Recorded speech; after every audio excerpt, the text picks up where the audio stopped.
coule, découle et recoule dans les milieux naturels. Nappes phréatiques, sources, cours d'eau grands ou petits, la mer, il y a de l'eau en Bretagne. De fait, beaucoup d'espèces aquatiques ou non en dépendent et participent à la bonne santé des écosystèmes. Pour comprendre le stress qu'ont pu subir ces derniers à l'été 2022 et les répercussions qui en ont suivi, nous sommes allés interroger Jean-Jacques Andrieux, président de l'association agréée pour la protection des milieux aquatiques de Moncontour, aussi appelée APPMA de Moncontour. Il nous explique les missions de l'association. Mission, donc, c'est surveillance des milieux aquatiques, donc les rivières, bien sûr, en premier, puisque l'association, c'est une association en premier lieu de pêcheurs. Au-delà de la pêche, on a une mission d'entretien, de rénovation des cours d'eau qui sont plus ou moins dégradés. Et bien sûr, un signalement de toute pollution qui peuvent survenir dans ces milieux-là, quoi. Pour prendre soin de la bonne santé d'un cours d'eau, il faut d'abord établir ce qui définit sa bonne condition. Hélène Anquetil, de l'Office français de la biodiversité, nous apporte quelques précisions.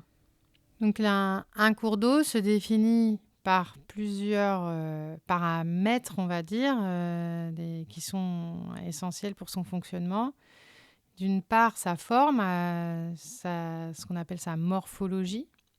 Donc c'est la manière dont il serpente dans les bassins versants, y compris aussi son substrat. Donc, il y a des lois hydrodynamiques qui font que les cours d'eau de l'amont sont plus caillouteux, avec des graviers, donc des zones idéales pour la reproduction de certaines espèces où ils pondent leurs œufs dans les graviers, par exemple. Et puis en plaine, on a des cours d'eau avec des matériaux, des substrats beaucoup plus fins, limoneux, etc., qu'on trouve dans le fond des cours d'eau. Il y a une succession logique de l'amont vers l'aval qui est naturelle. On ne peut pas parler de un cours d'eau, mais de secteurs de cours d'eau qui répondent à ce qu'on attend en fait à leur niveau par rapport à la distance à la source. On ne va pas avoir la même référence pour décrire le bon état des cours d'eau. Alors, on a plusieurs manières de qualifier en fait cette morphologie. Est-ce qu'elle est bonne ou dégradée par des travaux que les cours d'eau auraient pu subir? Donc on a des indicateurs qui sont fournis de pression, qu'on appelle des indicateurs de pression, qui disent est-ce que ce cours d'eau est à peu près dans son état naturel à l'origine ou est-ce qu'il a été très modifié?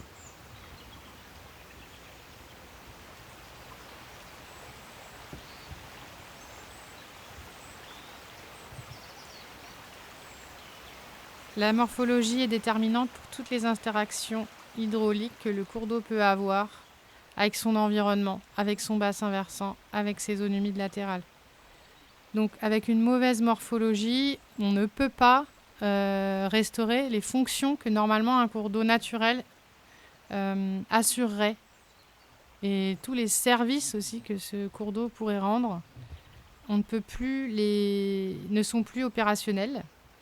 Et donc, dans certains cas, on propose de restaurer cette capacité de cours d'eau à divaguer, à déborder relativement fréquemment, pour aussi faciliter toutes les fonctions épuratoires de l'eau, toutes les fonctions éponges que vont jouer le cours d'eau et les zones humides associées, toutes les fonctions de régulation en fait, que vont jouer ces écosystèmes-là.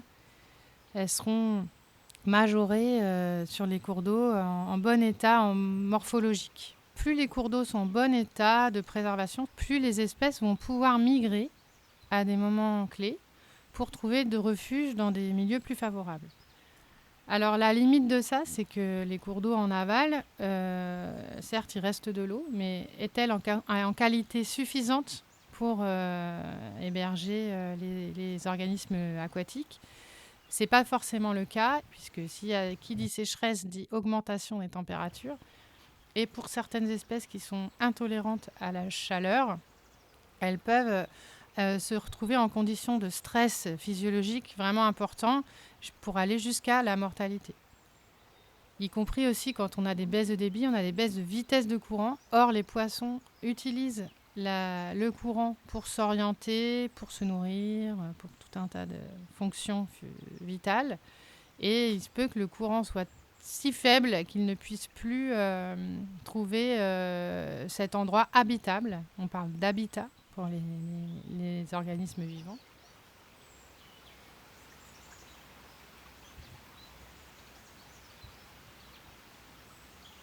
Et sur le territoire de Moncontour, quel est l'état des cours d'eau? La rivière principale du territoire de la PPMA de Moncontour s'appelle l'Évron. C'est essentiellement une rivière comportant des truites, quelques anguilles, quelques petits brochets dans son arrivée vers la mer.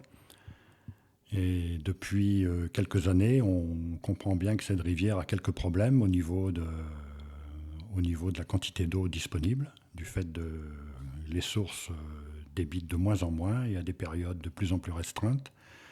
Donc quantité d'eau moins importante et donc pollution plus aggravée, ce qui influe certainement à l'arrivée de cette rivière dans la baie de Saint-Brieuc aussi. Face à cette situation, la PPMA met en place des actions à son niveau. Donc pour ce faire, nos travaux consistent surtout à éviter les embâcles, de permettre un bon écoulement de l'eau avec une vitesse suffisante. Quand la rivière s'élargit, on essaie de restreindre son lit afin de donner de la vitesse à l'eau, ce qui permet aussi une bonne oxygénation.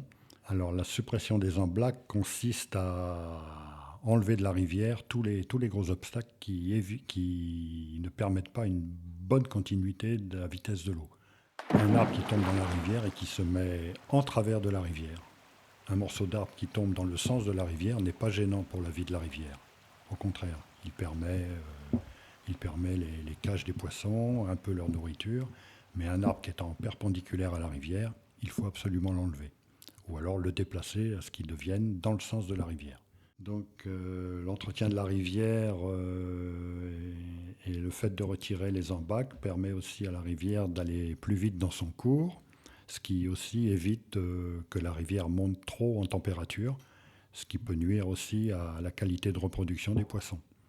Donc par exemple, la truite, sa température idéale, c'est entre 18 et 19 degrés. Au-delà, elle commence à être en souffrance et puis elle se reproduit beaucoup moins.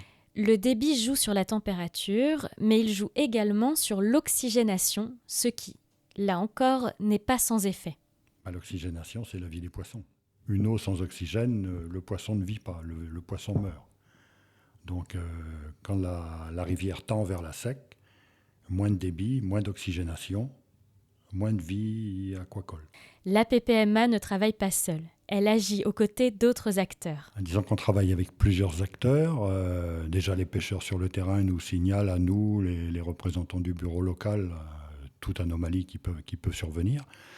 Et on travaille aussi avec la communauté de communes en ce qui nous concerne de Lamballe Terre et Mer. Et on est en relation avec les techniciennes pour les chantiers et également les suivis de problèmes. Pour participer à son niveau à l'évaluation de l'état de santé d'un cours d'eau, l'association recherche certains signes spécifiques. Alors les signes négatifs que l'on peut trouver, c'est grâce à les techniciens de la PPMA départementale qui tous les ans font sur les mêmes tronçons des pêches électriques afin de suivre l'évolution des espèces recherchées. Également en visualisation de nuit, on recherche des espèces comme la loutre, l'écrevisse locale, c'est-à-dire l'écrevisse blanche. Et tous les ans, c'est des portions de rivière sur les mêmes circuits à la même époque. Ce qui nous permet de définir le bon état de la rivière, une dégradation, une amélioration. En parlant de surveiller les populations d'une espèce, est-ce que vous savez comment on observe celle des loutres ? Les loutres, on ne les voit pas forcément la nuit, puisqu'on y va 2 ou 3 sur 200 mètres de rivière avec des lampes frontales. Donc la loutre, elle se barre. Par contre, les crottes, elles restent là. En regardant la crotte, il va dire c'est une loutre qui a 1 an, c'est une loutre qui a 2 ans, etc. Quand on n'a pas une population au niveau poisson qui est satisfaisante par rapport aux années précédentes, on commence à s'inquiéter. On fait principalement par les espèces, les ASEC peuvent nous être signalés par les pêcheurs locaux, On est sur un territoire où les rivières ne sont pas très très très grosses et nous on est en plus un territoire où on est près des sources. Donc les assecs ne sont pas fréquents. Un assec, c'est tout simplement quand l'eau ne coule plus dans la rivière. Il peut en rester un petit peu, mais si elle ne coule pas, ça veut dire que la source ne débite pas. Elle peut couler avec de la pluie récente, mais elle ne coule pas avec le débit de la source. Donc là, on est presque en assec, on est proche de l'assec. Et en principe, si la source ne remonte pas rapidement, l'assec va être présent. Que s'est-il passé à l'été 2022 ? Alors, l'année 2022, déjà, au niveau des arrêtés préfectoraux, interdiction d'aller dans les rivières pour les nettoyer, pour les entretenir. Donc, cette année-là, beaucoup d'assecs, effectivement. Même dans nos petits ruisseaux, beaucoup d'assecs. On n'a pas retrouvé la population de truites, par exemple, chez nous. On n'a pas retrouvé ces populations qu'on avait précédemment. Donc il y a eu un gros déficit au niveau population, un gros déficit aussi au niveau de la faune, les batraciens, etc. Et on met du temps à s'en remettre, quoi, en fait. Loin de se limiter dans le temps, des épisodes tels que celui de l'été 2022 peuvent avoir des effets à long terme sur les milieux, comme nous l'explique Hélène Anquetil. Les milieux aiment la stabilité. Donc tout épisode exceptionnel, que ce soit des crues exceptionnelles, des sécheresses exceptionnelles, va engendrer des stress qui peuvent avoir des répercussions même plusieurs années après. Tous les dérèglements donc, qui s'annoncent avec le changement climatique risquent d'amplifier en fait, ces cas où les organismes aquatiques vont devoir s'adapter à des événements plutôt extrêmes. Et ça, c'est quelque chose qui, dans le temps, intégré sur des années et des années, peut avoir des effets à long terme, voire engendrer des disparitions complètes de certaines petites populations qui vivent à certains endroits et qui sont fragiles vis-à-vis de ces événements exceptionnels.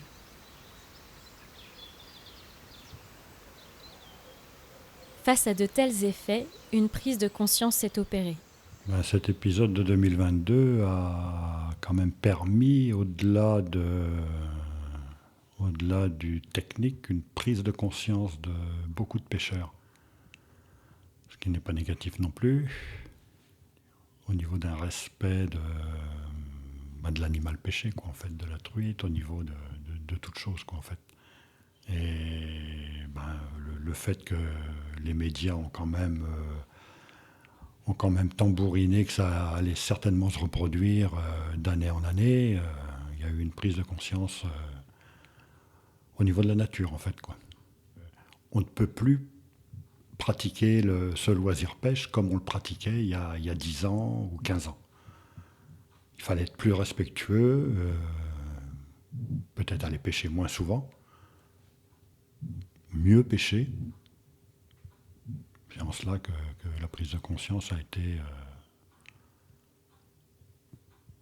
vue, quoi, en fait. Malgré tout, il est parfois difficile de mettre en application certaines mesures qui vont dans le sens de ces réalisations. Au niveau des actions complémentaires, on en a déjà parlé dans plusieurs réunions. C'est pas facile à faire accepter par les usagers de la pêche. On ne peut pas réduire l'ouverture de la pêche de trop. On ne peut pas réduire de trop non plus le nombre de prises. Les gens sont attachés à leur petit loisir, mais c'est en réflexion.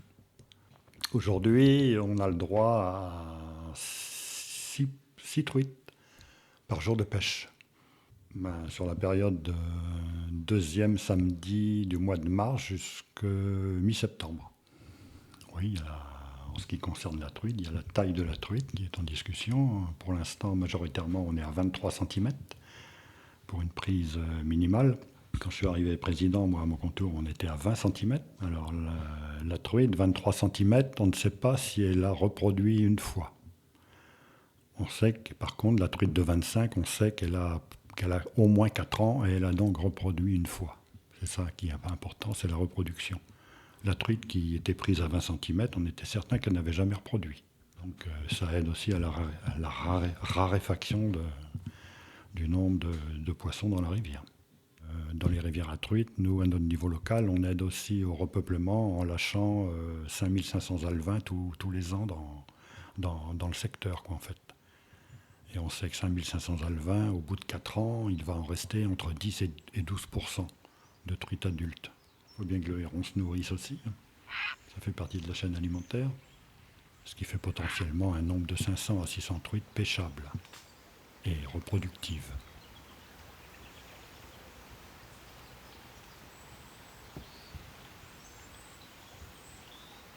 D'autres mesures font également beaucoup débat, comme le sujet du stockage de surface lorsque ce dernier désigne la création de bassins artificiels, souvent étanchéifiés, destinés à stocker de l'eau. Alors on a parlé de construire des bassines, des retenues d'eau. Alors en tant que pêcheur, moi je ne suis pas contre, je ne suis pas pour. Je ne suis pas contre à condition que ces réserves d'eau servent en complément, c'est-à-dire qu'on ne s'en serve pas en utilisation continuelle et normale.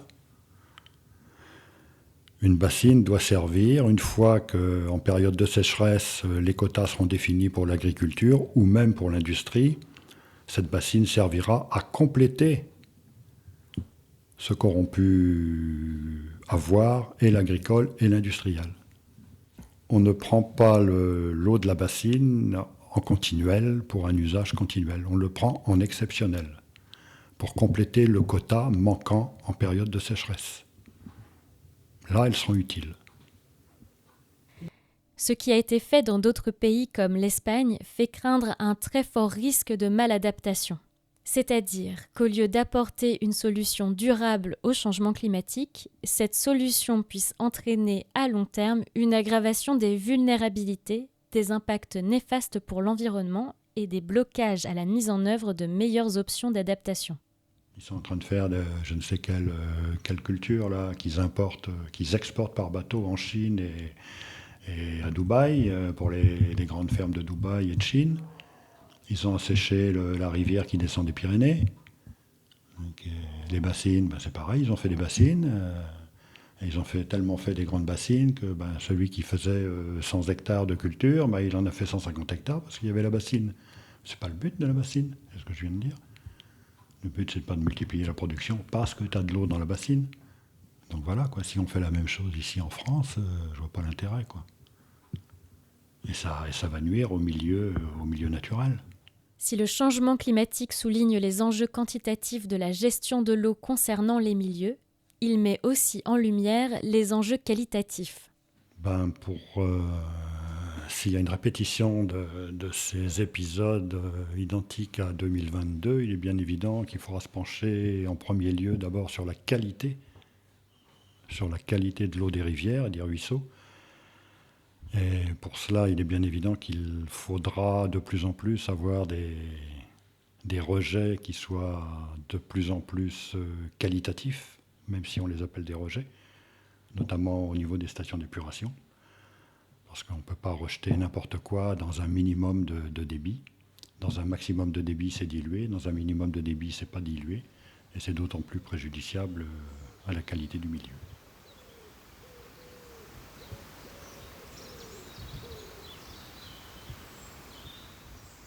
Dans ce contexte, qu'attendez-vous de l'étude HMUC ?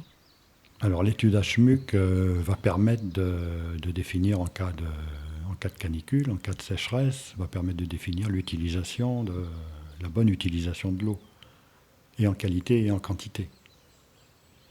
Donc pour moi, pêcheur, président de la PPMA, le milieu naturel est primordial. C'est le premier. Après, les usages de l'homme, ça passera après. Parce que tout découle du milieu. Tout découle du milieu. Il faut de l'eau pour l'agricole, il faut de l'eau pour l'industrie, mais ça ne doit pas être au détriment du milieu naturel, des zones humides, des nappes phréatiques, des rivières. Sinon, si le milieu naturel passe en 3e ou 4e, on court à la catastrophe. Tout est important, mais le milieu est important.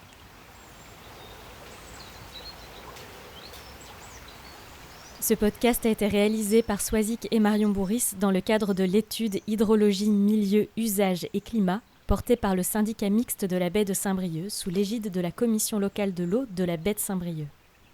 Tino Gély a réalisé les musiques d'intro et d'outro.